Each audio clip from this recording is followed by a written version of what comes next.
First and foremost, Ryan Coogler, you are a certified freak, and I truly was not familiar with your game. These motherfuckers was freaked out throughout the entire movie, and you love to see it. Second of all, some movies you just need to watch in theaters. Oh my goodness, this movie was beautiful. Ryan Coogler is going down in history as one of the greatest to ever do it. Sinners is a movie you gotta watch with the biggest, most gargantuan screen you can find, dog. Peak game.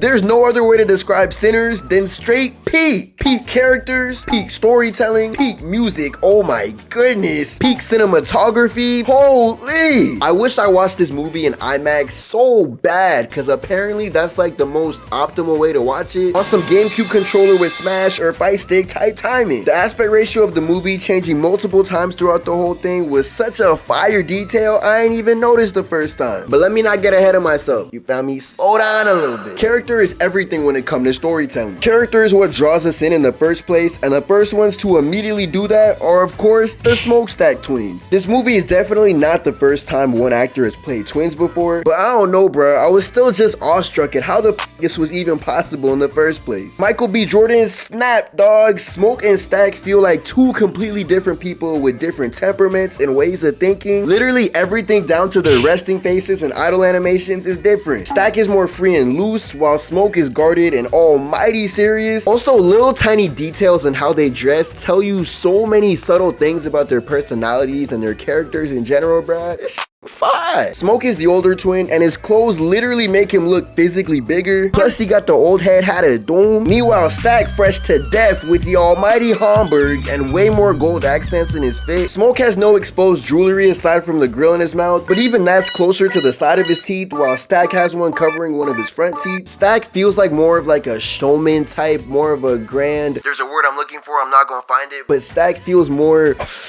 What's the word? Like, it makes sense for his grill to be like right dead center, while Smoke is more out the way, more guarded, you feel me? So his is like toward the side. It's just, that's just so fire. Who is here designing the costume, bro?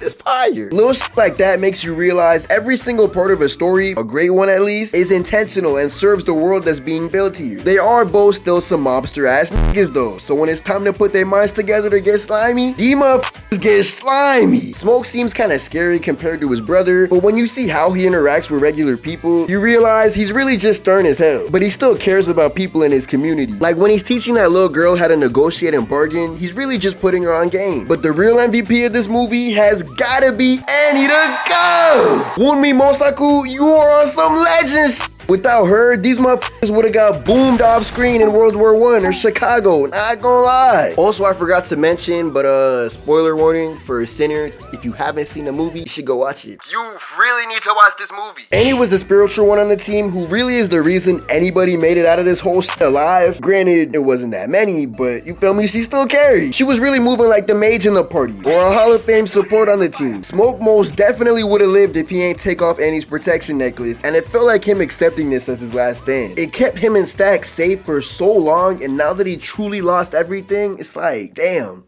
Yeah, I think I'm ready. Side note of Doom, there's something so satisfying about this movie ending with the KKK getting boomed. Smoke's last stand was straight flames, bro. This nigga had the legendary Tommy gun, Swiss cheesing everybody. But you can tell there's heavy friction between Annie and Smoke at the start of the movie, because the motherfucker left for 7 years after their baby had died, so, you feel me? Makes sense. But even through everything, you can tell Smoke respects the out of her, and he actually listens, even if he don't entirely believe in all the spiritual stuff she got going on. P-Power and Cornbread was trying to come back inside the juke joint. Annie, frame one, noticed something was off and kept that motherfucking attention right on her. Smoke damn near instantly trusted her judgment and moved accordingly. Also, I think Mary's whole role in this movie was mad interesting. Stack's free-spirited mind is kind of the whole reason the vampires ended up getting in, because he was gonna see if they had money on regardless. But Mary was more than ready to leverage her whiteness to get their guards down. And you just know if Smoke knew about this, he would have said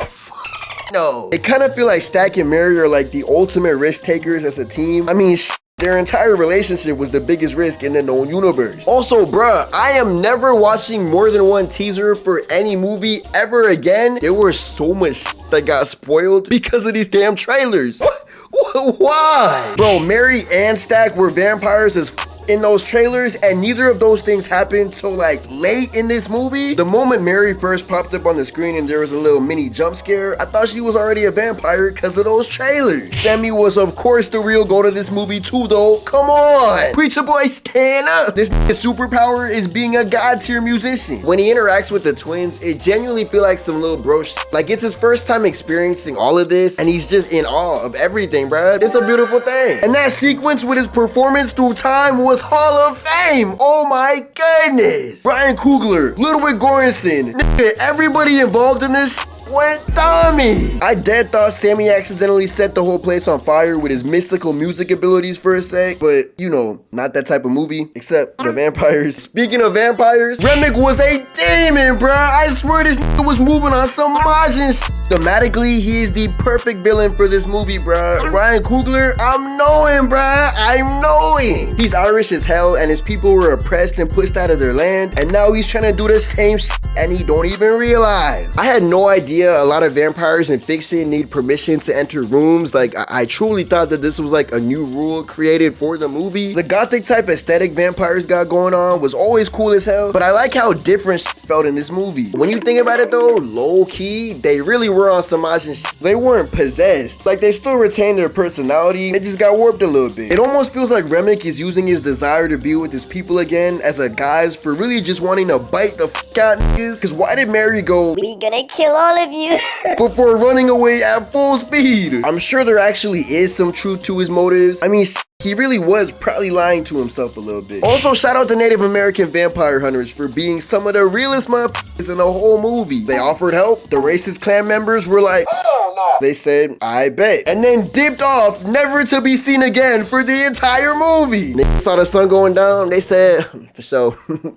Goodbye. Please don't say goodbye. You feel me? And then they dipped off. I don't know how I feel about a potential sequel because this felt like such a perfect one-off packaged original movie, but I could definitely see a lot of different ways they could branch out. Like a whole movie about these vampire hunters would be kind of neat, or a prequel about the twins holding two different mob bosses. But also, I think what could be potentially seen as sequel fuel could really just be S-tier world building, you feel me? The fact that these things could be spin-offs is just such a testament to the world Ryan Coogler built with this one movie, bruh. It was genuinely so refreshing going into a movie without needing any prior knowledge or supplemental material for everything to fully make sense. This was just an original movie that anybody could pick up and fall in love with. I mean, knowing the history of the time period it takes place in is important, but that kind of feel like a given. But hold on, Perline! Oh my! Perline, you will always be a star! Black women are beautiful.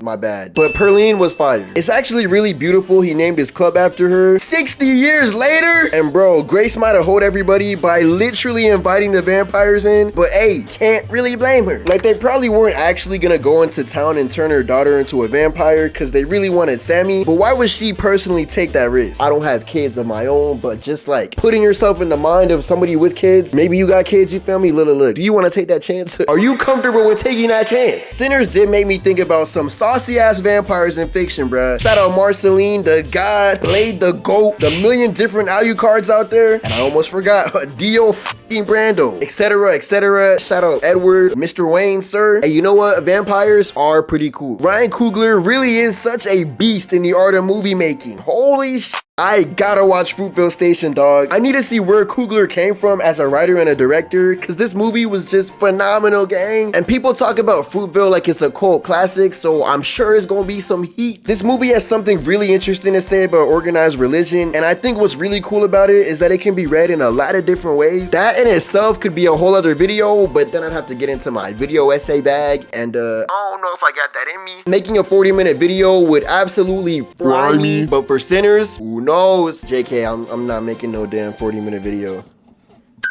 Sammy ultimately deciding to be free was the greatest way to end this movie. There's also a lot to say about the romance in this movie. I actually might spin back and do that next video. Congratulations Seems like you happy now, I'm glad you made it. Sinners was the first time in 2 years a movie had me going back to see it in theaters more than once. That is a crazy feat, bruh. I might have to see it again. The last time a single movie got me back in theaters multiple times to see it again and again was Across the Spider-Verse. Yo, I seen Across the Spider-Verse literally way too many times to count in theaters. I was giving them theaters bands, and it was worth it. Every watch was worth it, bruh. I low-key really hope the audio in Beyond the Spider-Verse is just a little bit louder though. Turn the volume up just a little bit, please. Soon as I left the theater, both times, I had to listen to some Smino, bruh. He may not be blues most of the time, but he definitely soul as and it's truly all about the soul. So like, you feel me? It basically still worked. You know, it still matched with the, you know what I'm saying? But that was a country ass nigga, bruh. And for a country ass movie, it just makes sense. But yeah, shout out Sinners, shout out Ryan Coogler, the GOAT, and shout out you. I can't feel my face right now, I'm burning up. I got this feeling that I won't come down like. Got this feeling that I won't come down like. Got this feeling that I won't come down.